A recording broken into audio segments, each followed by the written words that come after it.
દામિની, હા ભાભી. શું કરે છે તું આ?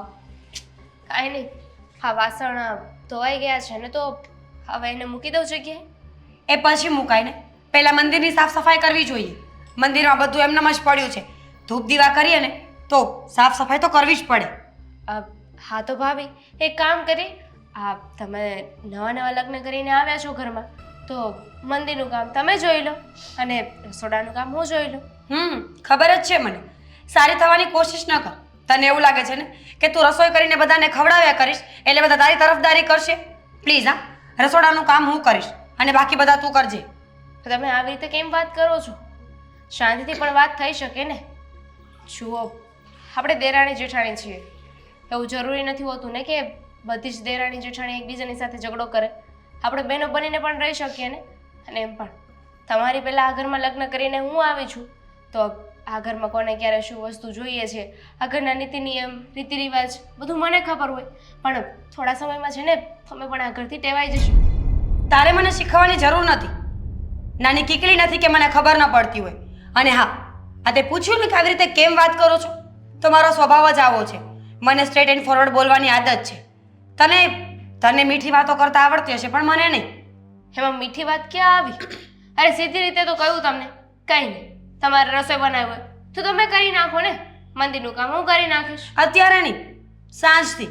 અત્યારે તે કહ્યું ને એટલે હવે રસોઈ મારે નથી કરવી.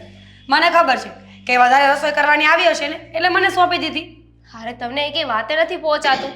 તમને બંને ઓપ્શન આપ્યા પણ બંનેમાંથી એકમાં પણ તમે રાજી નથી તો મારે શું કરવું? તને જે મજા આવે એ કર. મને ખબર જ છે કે આદિત્ય સાવકા છે ને એટલે બધા એની સાથે આવું વર્તન કરે છે.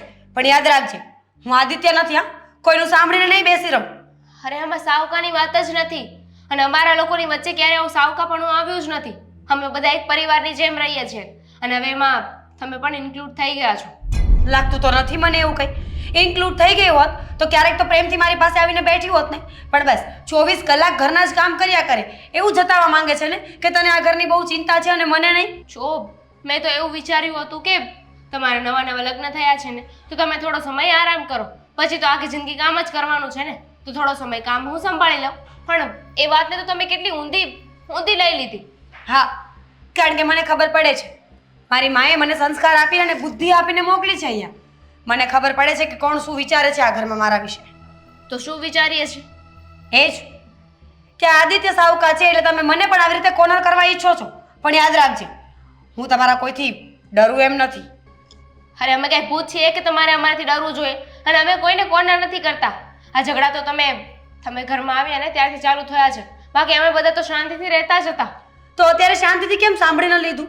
એવું કોણે કહ્યું છે કે હું બોલું તો તારે સામે બોલવું જ પડે? એ તો પોતાની મનમરજી હોય ને, માણસ એવું જ કરતો હોય છે. સારું, તો હવે હું ચૂપ રહીશ. પણ આની પહેલાં પણ મેં એકવાર એ જ ટ્રાય કરી હતી. હું ચૂપ રહી હતી ને તો તમે મને એ સંભળાવ્યું હતું કે મારી વાતને ઇગ્નોર કરી રહી છે, મને જવાબ નથી આપતી. એટલા માટે મેં જવાબ આપ્યો તમને. ખબર નથી પડતી કે તારી સાથે રહેવું કઈ રીતના. હર વખત મને જ કેમ બ્લેમ કરે છે? ક્યારેક સાંભળવા જેવું હોય તો સાંભળી લેવું જોઈએ અને જ્યારે તને એવું લાગે ને કે તારી પાસે વેલિડ પોઈન્ટ છે ત્યારે જવાબ આપવાનો હોય. આ તમારી પાસે કયો વેલિડ પોઈન્ટ છે? આવીને સીધું મને સંભળાવી દીધું કે મંદિરની સાફ સફાઈ બાકી છે. આ સંભળાવ્યું એની કરતાં તો તમે કરી નાખ્યું હોત તો. હું શું કામ કરી નાખું? હર વખત હું કામ કરી નાખીશ તો તને અક્કલ કોણ આપશે કે પહેલાં કયું કામ કરવું જોઈએ ને પછી કયું કરવું જોઈએ? અચ્છા, તો પછી તમારે પહેલાં લગ્ન કરીને આ ઘરમાં આવી જવાય ને. હવે તમે મને શીખવશો કે આ ઘરમાં પહેલાં કયું કામ કરવું ને પછી કયું? મારે લગ્ન પહેલાં કરવાના જ હતા પણ ખબર નહોતી ને કે આવું થશે. ને તો તારી પહેલાં આવી જાત લગ્ન કરીને. લગ્ન પહેલાં કરવા જોઈતા હતા. જો આ ખોટી બહેસ ન કર અને કહ્યું ને એટલું કામ કર. જા પહેલાં મંદિરની સાફ સફાઈ કર પછી આ કરજે. કેમ? એટલે પછી જઈને તમે મમ્મીને કહી શકો કે મારી સામે બોલતી હતી, મેં કહ્યું એટલું કામ ના કર્યું અને પાછળ પણ અધૂરા મૂકીને જતી રહી.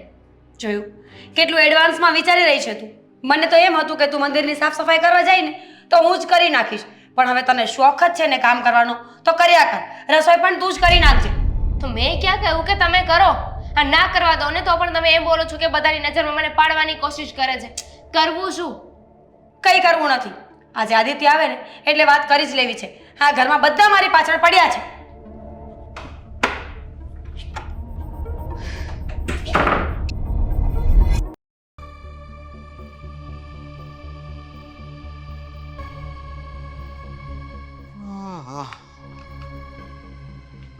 ઓકે હદ છે હવે તો. ઓકે શું હદ થઈ ગઈ તમારે ફરીથી? તમે કામ કરો ને. ઓકે રોનક, અરે છેલ્લો એક જ રિપોર્ટ ચેક કરવાનો બાકી છે યાર, એ પતાવી લઉં ને પછી હું ફ્રી જ છું, પછી આપણે વાતો કરીએ. તમારો રિપોર્ટ ગયો તેલ લેવા.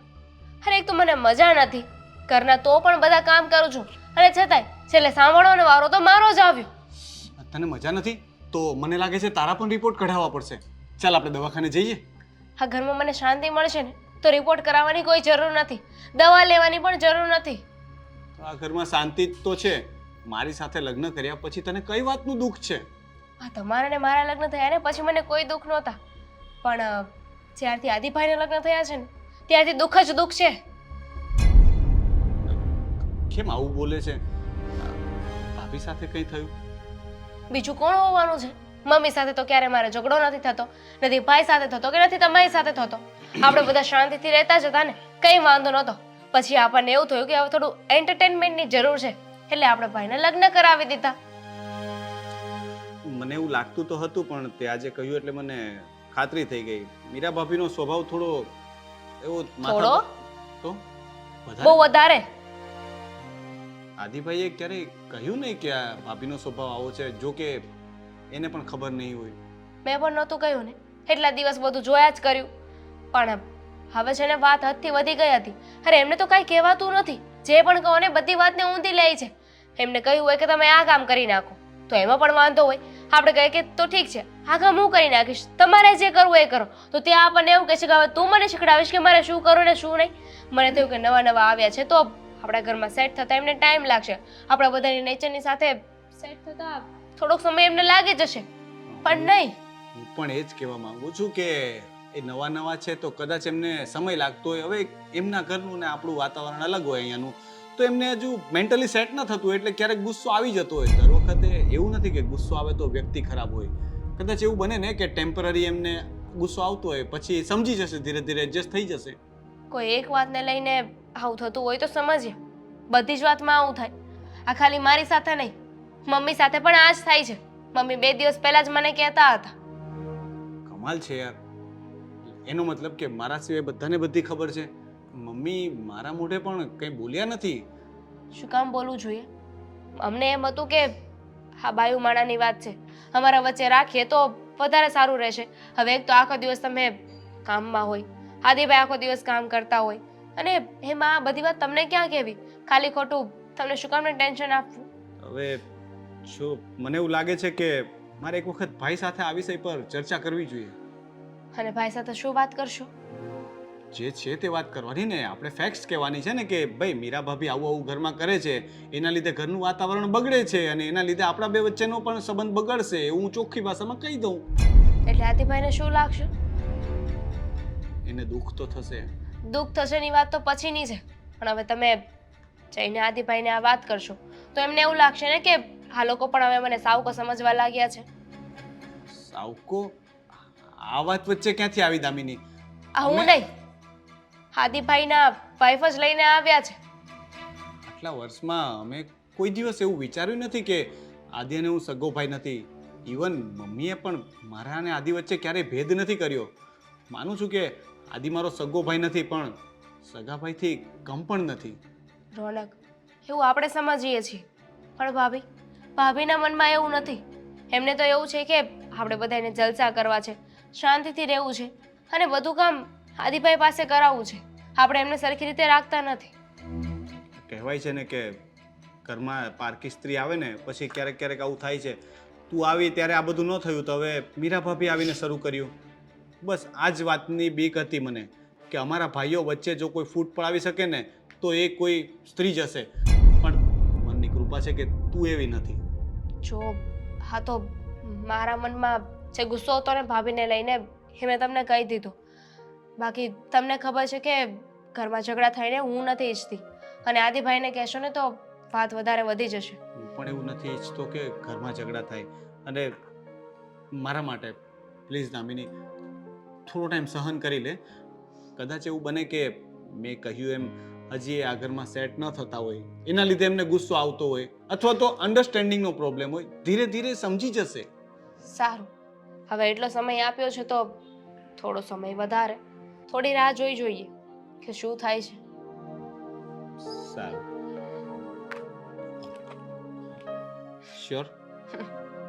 અરે થેન્ક યુ. એક રિપોર્ટ જોઈ લઉં, પછી આપણે હોય તો ચક્કર મારવા જશું. ઓકે? સારું.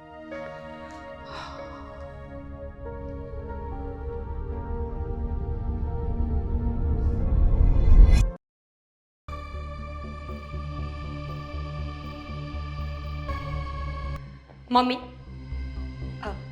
કઈ બાજુ જાઓ છો? કેટલા વાગ્યા છે? 9. મંદિરે જ જતી હોય ને બેટા, ચાવી લેવા આવી હતી. મંદિરે જતા હોય ને તો ફટોફટ આવજો, પાછું બજારમાં જવાનું છે. કેમ? આ ઘરના શાકભાજી વસ્તુઓ બધું કોણ લાવશે મમ્મી? અરે દામિની લઈ આવે જ છે ને દર વખતે, તો તું શું કામ અત્યારે મને પૂછે છે? મમ્મી તમારે મંદિરે કામ શું હોય છે એ કહેશો? ભગવાનના દર્શન કરવા જઈએ તો સવારે વહેલું જવાય. આ 9 વાગે કોણ મંદિરે જતું હશે? હું જાઉં છું ને, આટલા વર્ષોથી હું 9 વાગે જ મંદિરે જાઉં છું. અને અહીંયાથી નીચે ઉતરીશ એટલે તું જોઈ લે સોસાયટીના નાકે 5-6 બાઈઓ ઊભી છે. અમે હાલીને હરિદર્શન કરશું ને ભગવાનના નામ લેશું. અને મંદિરે માણસ જાય શું કામ? હા, ભગવાનની ભક્તિ કરવા માટે. એટલે આવા પ્રશ્ન નહીં કરવાના. મારે મોડું થાય છે, મને જવા દે. ખબર છે મને કે મંદિરે માણસો ભગવાનના દર્શન કરવા જ જાય છે, પણ મંદિરની બહાર નીકળ્યા પછી માણસ શું કરે છે ને એનો જવાબદાર તો ખુદ ભગવાન પણ ન હોય. એટલે તારો કહેવાનો મતલબ શું છે? આટલી બધી વાર શું કામ લાગે છે મંદિરે એ જ તો પૂછી રહી છું.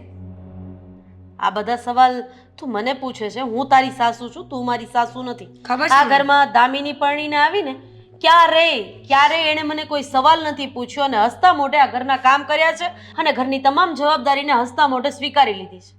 એટલે જ તો વિધવા હોવા છતાં પણ વિધવા જેવા નથી લાગતા ને મમ્મીજી. આ તમને જોઈને કોણ કહે કે આટલા મોટા 2 દીકરાઓ છે ઘરમાં, ઘરવાળો નથી, 2 વહુઓ છે? તમારી રેણી કેણી ઉપરથી લાગતું નથી કે તમે દુઃખમાં હોય. અને રહી વાત ઈશ્વરના નામ લેવાની, તો ઘરમાં છે, મંદિર પાસે બેસો, નામ લ્યો ભગવાનના. આમાં તને કયો સોળ શણગાર લાગે છે? અને કદાચ મેં ચાંદલો કર્યો છે, બંગડી પહેરી છે, કે જે રીતના હું રહું છું ને તો સમાજમાં મારે બધાને જાહેર કરતું નથી ફરવાનું કે હું એક વિધવા સ્ત્રી છું, કે મારી આગળ પાછળ કોઈ નથી. અને જ્યારે સમાજને ખબર પડે કે આ વિધવા સ્ત્રી છે ત્યારે એમની નજરો કેવી રીતે ફરતી હોય એ મારી કરતાં તું વધારે સારી રીતે જાણે છે, કારણ કે તારા ઘરે વિધવા ભાભી છે જ ને. છે ને, મારા ઘરમાં વિધવા ભાભી છે જ, પણ એનામાં અને તમારામાં ઘણો બધો ફરક છે. અને આ સમાજને જો વિધવા હોય એ બતાવવું જરૂરી નથી, તો પછી ઈશ્વરની ભક્તિ કરીએ બતાવવું જરૂરી કેમ? બધી બાઈઓ 9 વાગે જાય તો આપણે પણ 9 વાગે જ જવું પડે? મારે તારી સાથે કોઈ લમણા નથી લેવા. તારે જે કામ હોય ને એ દામિનીને કહી દેજે, એ મંગાવી દેશે ને એ બધું કરી લેશે. હા, દામિની નહીં કરે તો કોણ કરશે? તો મારા 2 દીકરા છે, સોંપી દઈશું 2માંથી એકને કોઈ પણ કામ. તારે ચિંતા કરવાની જરૂર નથી. તો અત્યારે સોંપીને જ જજો કે ઘરમાં કરિયાણું નથી, શાકભાજી નથી, એ બધું લઈ આવે એટલે રસોઈ બની જશે. અને જો વસ્તુઓ નહીં આવે ને તો રસોઈ નહીં બને. કઈ વાંધો નહીં, તું હજી આવી એને 15 દિવસ થયા છે, પણ 15 દિવસમાં તે આ ઘરના આખા વાતાવરણને બદલી નાખ્યું છે. અને હા, આ દામિની આવીને એને 6 વર્ષ થઈ ગયા, પણ 6 વર્ષની અંદર ક્યારેય એ છોકરીએ કોઈને ઊંચા અવાજે કંઈ કીધું નથી. હાદીના તો 6 વર્ષથી લગ્ન પણ નહોતા થયા ને. પૂછજે ક્યારેક કે મોટા ભાઈને એણે મોટા ભાઈની જેમ નહીં પણ એક પિતાનો દરજ્જો આપીને સાચવવાની કોશિશ કરી છે. પણ આ બધું મારે તારી સાથે વાત કરીને કોઈ ફાયદો નથી. મને મારું કામ કરવા દે.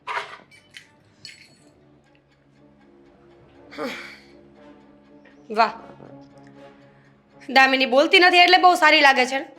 પણ દામિનીમાં ઓકાત નથી કે સચ્ચાઈ બોલે, અને હું બોલી દઉં છું એટલે હું સારી નથી લાગતી. રહેજો ભૂખ્યા, મારે શું?